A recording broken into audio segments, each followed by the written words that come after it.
صبح عید کا دن تھا، سب لڑکیاں عید کی نماز سے پہلے ہی ایسے تیار تھیں جیسے کسی شادی کی تقریب پر جا رہی ہوں، سوائے افشیں کے۔ وضو کر کے کس کے دوپٹہ لپیٹ کے ایسے لگ رہی تھی جیسے عید کی نماز پڑھنے نہیں بلکہ حج کرنے جا رہی ہو یا کر کے آئی ہو۔ ایسے کسے کسائے ہولیے میں باقی سب کو حیرت سے دیکھنے لگی تھی۔ تم سب اتنا کیوں تیار ہوئی ہو؟ پاگل، یہ تو موقع ہوتا ہے جب لڑکی کی ماں اپنے خوب جوان لڑکی بیٹے کے لیے لڑکی دیکھتی ہے۔ سارا نے آنکھ دباتے ہوئے شرار سے کہا تھا، توبہ، اللہ معافی کرے، تم عید کی نماز پڑھنے جا رہی ہو یا اپنے لیے سانسیں ڈھونڈنے؟ ہم کسی کو نہیں ڈھونڈنے جا رہے، ہماری ہونے والی ساس ہمیں خود ہی ڈھونڈ لے گی۔ کرن نے ادا سے کہتے ہوئے سب کی ترجمانی کرتی تھی، یہ میراث پن بعد میں کر لینا، ابھی دیر ہو رہی ہے، چلو سندل کو تو بلا لو، میں آ گئی ہوں۔ کلائی میں چوڑیاں چڑھاتے ہوئے ان تک پہنچی تھی اور لمحے بھر کے لیے سب دم بخود رہ گئی تھی۔ گلابی شیفون پر ہلکا سا تلے کا کام کروایا تھا اور اوپر گلابی شیفون کا ہی دوپٹہ لیا تھا۔ پاؤں میں اس نے چمڑے کا گہرا رنگ والا کھوسا پہنا تھا اور چوڑیدار پاجامے کے نیچے حسب معمول چاندی کی پازیبیں، بالوں کی ڈھیلی ڈھالی چوٹی کی ہے، وہ ان سب میں سب سے زیادہ پیاری لگ رہی تھی۔ ماشاءاللہ کتنی پیاری لگ رہی ہے میری دلاری، روشنائی نے دل کھول کر تعریف کی تھی۔ آج پہلی بار تھوڑی نہ لگ رہی ہوں، وہ بھی دل کھول کر اترائی تھی۔ سب نے عید کے لیے بڑے بھاری جوڑے بنوائے تھے، ایسے میں سندل کا ہلکا پھلکا سوٹ ان سب کو ہی بہت بھا رہا تھا۔ میں نے کہا بھی تھا کہ مجھے اتنا بھاری جوڑا نہیں چاہیے، مگر اس گھر میں میری سنتا ہی کون ہے۔ کرن کو ایک دم سے ہی اپنا جوڑا بہت زیادہ خراب لگنے لگا تھا۔ یہ رونے بعد میں رو لینا، وہاں امام صاحب ہمارے انتظار نہیں کریں گے، انہوں نے جماعت کھڑی کر دینی ہے۔ سب باہر نکلنے کو تھی جب پیچھے سے حاجی نے انہیں آوازیں دی تھی، ارے یہ جائے نمازیں تو لیتی جاؤ، آج وہاں چٹائیاں کم پڑ جائیں گی۔ افشی نے سب کی جائے نماز پکڑ لی تھی، بڑا گیٹ کھول کر ساری لڑکیاں باہر کو نکلی تھی۔ عید کی جماعت کا انتظام بڑے باغ میں کیا گیا تھا۔ جب وہ صبح پہنچی تو تکبیرات بلند ہونے لگی تھیں، بمشکل ان کی رکعت چھوٹتے رہ گئی تھی۔ نماز کے بعد لمبی دعا اور پھر دعا کے بعد سب اٹھ کر ایک دوسرے سے عید ملنے لگے۔ آپس میں عید ملنے کا تو جیسے کسی کو خیال ہی نہیں آیا، سب لمحوں میں تتر بتر ہو گئی تھیں۔ سارا، زارا اور کرن تو ڈھونڈ ڈھونڈ کر ایسی عورتوں سے عید مل رہی تھیں جو ان کے حساب سے نہ صرف کافی مالدار تھیں بلکہ جوان اور خوبصورت لڑکوں کی ماں بھی تھیں۔ عید مبارک خالہ جان، عید مبارک چچی جان۔ خود سے ہی خالہ اور چچی کا رشتہ بھی دے دیا گیا تھا کہ خالی خولی عید مبارک کہنا تو ویسے ہی برا لگتا ہے۔ خیر مبارک کہاں سے ہو بیٹی؟ دین حویلی سے، وہ جو ٹیلے کے اوپر ہے؟ جی وہی، آپ آئیے گا وہاں کسی دن، مجھے انتظار رہے گا۔ کرن خوشامد کی ساری حدیں پار کرتے ہوئے بولی تھی جب تعبیر اس کے کان کے پاس منہ کر کے منمنائی تھی، اے پاگل، یہ بیوہ عورت ہے، اس کا کوئی بیٹا نہیں ہے، ایسے ہی گھر بلا رہی ہوں۔ آئے اللہ ستیہ ڈانس جائے میرا، میں ایسے ہی اس موٹی کے ساتھ ککلیاں ڈال رہی ہوں۔ کرن کو صدمہ پہنچا تھا۔ اچھا خدا حافظ آنٹی، ہماری حویلی کا راستہ کافی نشے بھی ہو چکا ہے، میرا نہیں خیال اس عمر میں وہاں تک آنا آپ کے لیے اچھا ثابت ہوگا۔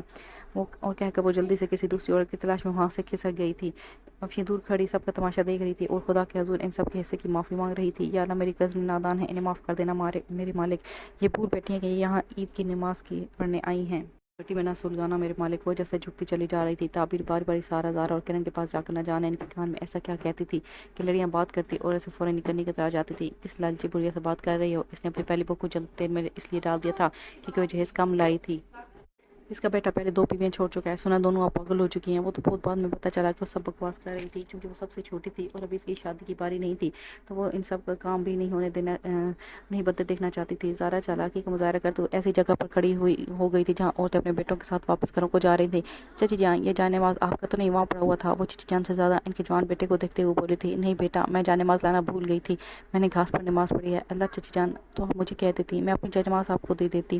کتنی اچھی بچی ہے، خاتون نے پاس کھڑے لڑکے سے کہا تھا جو زارا کے پہلے وجود کو ایسے دیکھ رہا تھا جیسے کسائی موٹے تازہ جانور کو دیکھتا ہے کہ اس میں سے کتنا گوشت نکل آئے گا۔